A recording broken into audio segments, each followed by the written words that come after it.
Hello students, आज हम लोग विलियन चैप्टर से कुछ और आंकिक प्रश्नों को हल करने जा रहे हैं, है ना। हमारा क्वेश्चन है आज का 2.38। कहा जा रहा है संगठनों के संपूर्ण परास में बेंजीन तथा टॉलिन आदर्श विलियन बनाते हैं।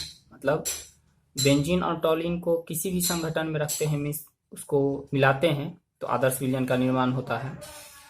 300 केल्विन पर शुद्ध बेंजीन तथा टॉलिन का वाष्प दाब क्रमशः 300 केल्विन ताप पर शुद्ध बेंजीन और टॉलिन का जो वाष्प दाब है क्रमशः कितना है 50.71 mmHg तथा 32.06 mmHg है। यदि 80 ग्राम बेंजीन को 100 ग्राम टॉलिन में मिलाया जाए तो वाष्प अवस्था में उपस्थित बेंजीन के मोल अंश परिकलित कीजिए। मतलब बेंजीन और टॉलिन का मिश्रण है जो क्या है, आदर्श विलियन है। ठीक, 300 केल्विन ताप पर जो शुद्ध बेंजीन और टॉलिन के वाष्प दाब है क्रमशः दिए गए हैं पीए नोट और पीबी नोट। यदि ए को हम ए बेंजीन को लेते हैं और बी टॉलिन को लेते हैं तो पीए नोट पीबी नोट हमें दिया गया है। फिर कितने कितने द्रव्यमान मिलाए जा रहे हैं विलियन में बेंजीन और टॉलिन के, सो हमें दिया गया है 80 ग्राम और 100 ग्राम। तो हमें ज्ञात करना है क्या, गैस प्रावस्था में तो वाष्प अवस्था में उपस्थित बेंजीन के मोल अंश। मतलब गैस प्रावस्था में बेंजीन का मोल अंश क्या होगा। सबसे पहले यदि हम ऐसे लेकर चले, हमारे पास जो विलियन है वो बेंजीन प्लस टॉलिन ये बनाता है विलियन, है ना। इसे ए लेकर चलिए और इसे बी लेकर चलिए, ठीक है। तो हम लोगों को पी ए नोट का मान गिवन है, कितना है 50.71 mmHg। पीवी नोट का मान गिवन है 32.06 mmHg। फिर WA दिया हुआ है द्रव्यमान 80 ग्राम, WB दिया हुआ है 100 ग्राम, ठीक है। देखिए कुछ प्रश्नों में यहाँ बेंजीन टॉलिन रखा है, मतलब कुछ बुक में एनसीईआरटी में बेंजीन टॉलिन रखा है और फिर आगे जो लिया है टॉलिन के जगह नेप्थैलिन कर दिया है, ठीक। लेकिन इंग्लिश मीडियम के बुक में दोनों हर जगह टॉलिन ही है, मतलब बेंजीन और टॉलिन का ही मिश्रण हमें बनाना है, ठीक ना। बेंजीन टॉलिन के ही मिश्रण को लेकर के हम लोग आगे बढ़ रहे हैं, उसी पे सवाल को हल करने जा रहे हैं। चलिए, हमें एक्चुअली में ज्ञात क्या करना है, इतना चीज गिवन है और ज्ञात क्या करना है हम लोगों को। टी भी ले लीजिए 300 केल्विन, वैसे टी की आवश्यकता नहीं है सवाल को हल करने में। हमें ज्ञात करना है वाई ए, है ना। याद कीजिए हम लोग पढ़े हैं कि कोई भी विलियन है ना, यदि वाष्प दाब है ए और ए प्लस बी है तो इसमें जो मोल अंश था इसके, उसको हम लोग लिखे थे एक्स ए और एक्स बी। और यदि वाष्पशील है ये घटक तो ऊपर जो मोल अंश होगा उसके गैस प्रावस्था में वाष्पशील है, मतलब क्या, उसके कुछ कण गैस प्रावस्था में वाष्प प्रावस्था में भी है, तो यहाँ जो मोल अंश होगा वो वाई ए और वाई बी। ए और बी के जो मोल अंश होंगे वाष्प प्रावस्था में वाई ए और वाई बी। हम लोग फार्मूला निकाले हुए थे कि वाई ए बराबर पी ए बट्टा पी कुल वाष्प दाब, ए का आंशिक वाष्प दाब बट्टा कुल वाष्प दाब होगा वाई ए। तो उसके लिए हमें क्या चाहिए, पी ए चाहिए और पी कुल निकालना होगा। तो पी ए बराबर क्या होता है, पी ए बराबर होता है, हम लोग जानते हैं कि पी ए बराबर होता है पी कुल बराबर होता है P A plus P B. और P A plus P B क्या पढ़े हुए हैं, P A not into X A plus P B not into X B. मतलब हमें एक्स ए और एक्स बी चाहिए। ए के मोल अंश चाहिए, मतलब बेंजीन के मोल अंश चाहिए विलियन में, और बी मतलब टॉलिन के मोल अंश चाहिए विलियन में। एक का निकालेंगे अपने आप दूसरे का आ जाएगा, तब पहले पी कुल निकालेंगे, पी ए निकालेंगे और फिर हम लोग वाई ए का मान कैलकुलेट कर लेंगे। चलिए, तो एम ए बेंजीन का होता है आपको C6H12H6 है, तो 6 इंटू 12 प्लस 6 इंटू 1 ग्राम प्रति मोल, ये बेंजीन के लिए हो गया, जो कि 12 छक 72 और 6 78 ग्राम प्रति मोल आता है। इसी तरह एम बी निकालते हैं हम लोग, टॉलिन के लिए होता है C6H5CH3 होता है, मतलब 7 कार्बन है, 7 इंटू 12 प्लस 8 इंटू 1, जो कि बात 84 और 8 92 ग्राम प्रति मोल। क्लियर है। चलिए अब हम लोग का पर्पस है NaNb निकालना, ताकि x भी हम लोग कैलकुलेट कर सके। Na निकालिए। Na क्या होगा? WA बट्टा Ma। WA कितना है? 80 ग्राम बाई Na कितना है? 78 है ना। ये नंबर ऑफ मोल्स हो जाएगा, है ना। सॉल्व करने के बाद 1 इसका मान आता है हम लोगों को 026 मोल Na का। वहीं Nb कैलकुलेट करते हैं, WB बट्टा MB। WB है हमारा 100 ग्राम, है ना। WB 100 ग्राम और MB हम लोग निकाल चुके हैं 92। ठीक है। चलिए सॉल्व करने के पश्चात ये आता है 1.087 मोल। ठीक। देयरफॉर XA कैलकुलेट करेंगे Na upon Na plus NB। ठीक। ये आ जाएगा 1.026 बट्टा 1.026 प्लस 1.087, 1.026 बाई, इन दोनों को ऐड करेंगे तो क्या आएगा? ये आ जाता है 2.113, जिसे हल करने पे फाइनली हमें मिलता है 0.486 XA। चलिए यहीं पे हम लोग सॉल्व करते हैं नेक्स्ट पार्ट को। देयरफॉर XB हो जाएगा हमारा 1 माइनस XA, 1 माइनस 0.486, जिसे हल करने पे हमें मिलेगा 0. सब्ट्रैक्ट कीजिए, ये हो जाएगा, यदि डिसिमल ले यहाँ पे तो 0.51 आ गया XB। देयरफॉर अब हम लोग PA निकाल लेते हैं, PA into XA, PA note into XA।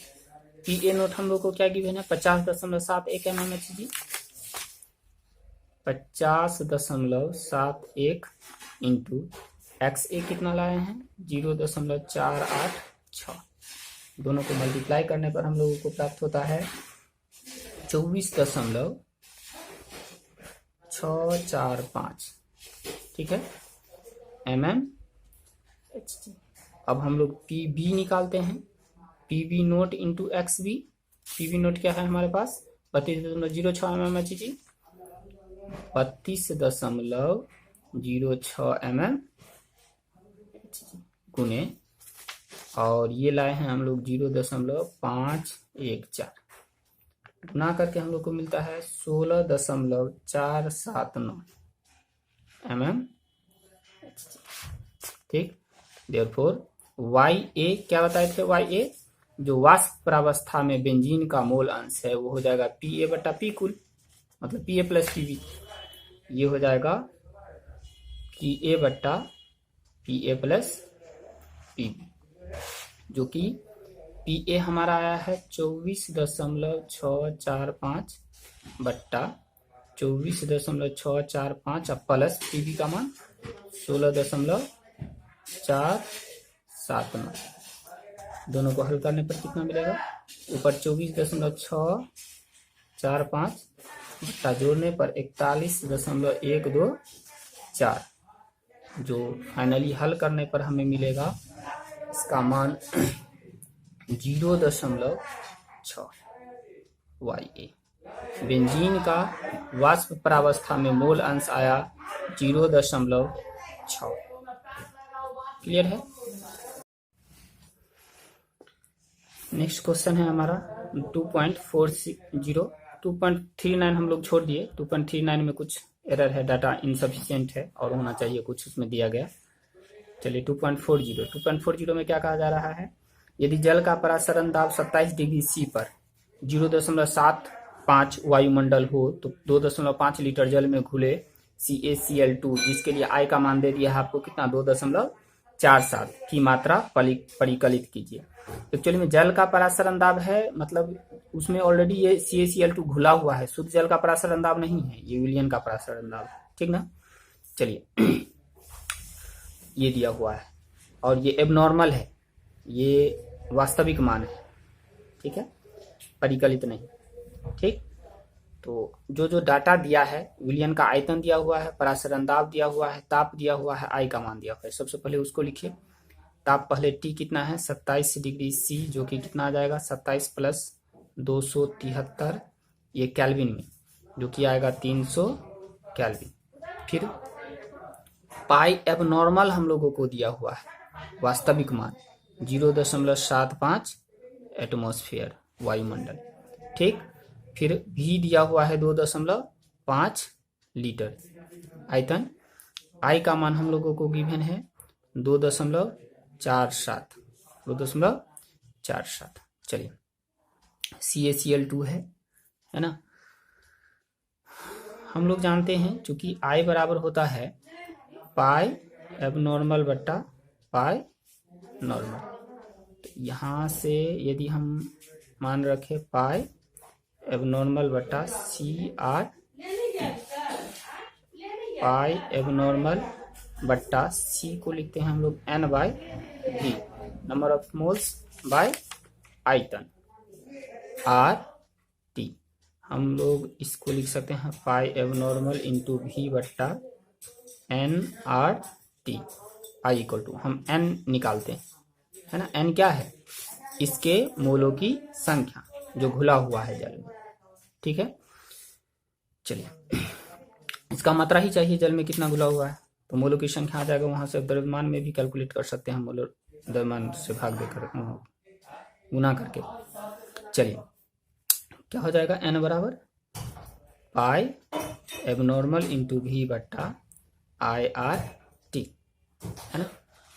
अब मान बैठाइए, पाई एबनॉर्मल हम लोगों के पास है 0.75, V हम लोगों के पास है 2.5 लीटर। हम लोग C लिए हैं, जो मोलर कंसेंट्रेशन है, मोलर सांद्रण है, मोलरता है, उसका मान N/V मतलब V लीटर में ही रहेगा। और फिर यहाँ पे I का मान हम लोगों के पास है 2.47 इंटू R 0.0821 इंटू T का मान 300, ठीक। चलिए पूरे को मल्टीप्लाई कीजिए, ऊपर आता है गुना करने पर 1.875, नीचे आता है गुना करने पर 60.836 में मोल। अब भाग देने पर हम लोगों को प्राप्त होता है 0.031 मोल, ये N का मान।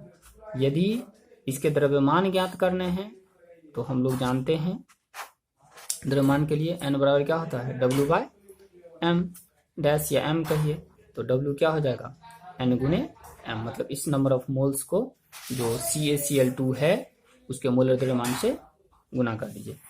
T दिया हुआ था, पाई एबनॉर्मल दिया था, V दिया था, I का मान दिया था, कैलकुलेट करना था आपको कि द्रव्यमान W, I बराबर पाई एबनॉर्मल बट्टा पाई नॉर्मल, पाई एबनॉर्मल बट्टा CRT। फार्मूला अप्लाई किए हम लोगों को ज्ञात करना है, यहाँ पे आप इंडिकेट कर सकते हैं। हम लोग एक्चुअली में इसमें N कैलकुलेट किए हैं, N बराबर व्हाट नंबर ऑफ मोल्स, कितना गुना हुआ। चलिए इसको जो हमारा पाई नॉर्मल वाला फार्मूला लगा करके नहीं बनाना है, आंसर हो सके मिल जाए पाई नॉर्मल लेकर के, है ना, लेकिन ये सही नहीं होगा। I का मान दिया हुआ है, ये कैलकुलेटेड वास्तविक मान है, ना कि कैलकुलेटेड, ठीक।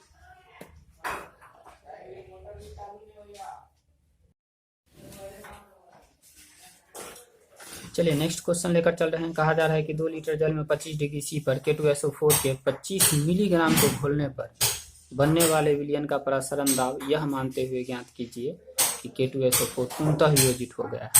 ठीक, 2 लीटर जल में 25 डिग्री सी ताप पर K2SO4 के 25 मिलीग्राम, बहुत छोटा मात्रा को घोला गया और तब हमें परासरण दाब ज्ञात करना है। यह मानते हुए परासरण दाब ज्ञात करना है कि जब हम K2SO4 को जल में घोलते हैं तो इसका पूर्णतः वियोजन हो जाता है, यह पूर्णतः वियोजित हो जाती है।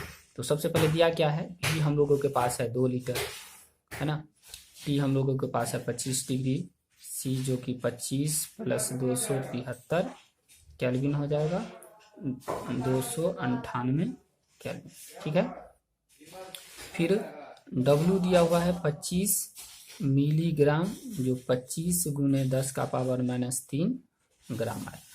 ठीक, फिर पूर्णतः वियोजित हो जा रहा है ना। तो पूर्णतः वियोजित K2SO4 का जो वियोजन होगा विलयन में 2K plus plus SO4 minus 2 minus 1 मोल 2 मोल 1 मोल। यदि इसका 1 मोल लेकर चलते हैं तो इसका 2 मोल K प्लस का और 1 मोल किसका SO4 माइनस का, टोटल कितना 3 मोल, टोटल 3 मोल बना। तो इसीलिए I का मान कितना हो जाएगा, यहाँ पे 3 हो जाएगा।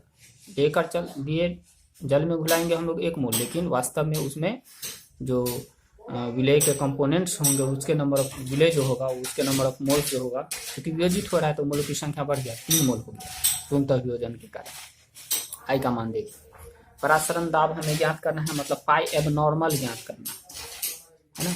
तो हम लोग लिखेंगे चूंकि I बराबर होता है पाई एबनॉर्मल बट्टा पाई नॉर्मल, तो यहाँ से पाई एबनॉर्मल हो जाएगा I गुने पाई नॉर्मल। पाई I गुने क्या होता है CRT, या I गुने क्या हो जाएगा W इंटू 1000 बट्टा 10 इंटू V इंटू RT। चलिए, तो ये लीटर में है तो इसको ml में यदि चेंज करें तो 2000 ml है ना। और K2SO4 है तो K2SO4 का हमें मॉलिक्यूलर वेट भी चाहिए, यहीं पे ज्ञात करिए। M dash 2 into 39 plus 32 plus 4 into 16, ये 78 प्लस 32 प्लस 90 और 64, जो कि ऐड करने पर 174 ग्राम पर मोल आता है। चलिए सब्स्टिट्यूट कीजिए वैल्यू। I का वैल्यू 3, W का value 25 into 10 to the power -3 into 1000 by M dash 174 into V 2000 into 0.0821 into 298 kelvin. T का मान 298 केल्विन। काटिए, इससे इस पूरे को काटेंगे तो 2 से ये 1, ये 190, ये 149, 3 से कटेगा 5 8, ये 1, फाइनली ऊपर आ रहा है 25 गुने 0.821 गुने 149 गुने 10 का पावर -3 बट्टा 58। ऊपर वाले को यदि गुना करते हैं हम लोग तो ये गुना करके हम लोगों को मिलता है, गुना करना है और 58 से भाग देना है। फाइनली आपको मिलेगा 5.27 गुने 10 का पावर -3। ठीक, और ये ATM में आएगा वायुमंडल में, पाई एबनॉर्मल जो हमें ज्ञात करना था। ठीक है, इस तरह से हमारा एक्सरसाइज का लगभग पूरा क्वेश्चन सॉल्व हुआ। आप सभी इन क्वेश्चंस को बनाएंगे। जो हम 2.39 छोड़े हैं उसमें डाटा और होना चाहिए, कुछ और दिया जाना चाहिए। जब हम लोग का ऑफलाइन क्लास होगा तो उसमें डिस्कस कर लेंगे इस चीज़ को।